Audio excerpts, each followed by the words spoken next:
อุ้ยเราเป็นเซ็กซี่เกินนายคนเจ้าชู้นายถือของว้ายของหนักมากห้องน้ำไปทางไหนครับพี่โท หน้าเหรอครับ ฝั่ง ฝั่งไหนไม่เห็นไม่เห็นห้องน้ำไม่เห็นทางชี้ไปทางโน้นโอเคว้ายห้องน้ำไปทางนู้นเลยล่ะค่ะชี้เลย2 แขนเลยล่ะเลิศ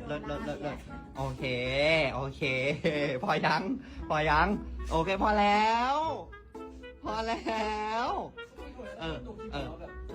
ต่อไปน้องกล้องคะห้องน้ำไปทางไหนคะ ตรงนี้ครับที่เห็นพี่โทรเดินมาจากตรงนี้ ไม่ทำแบบเขาเลยเหรอลองสู้เขาสักพยายามสิไหนทำยังไง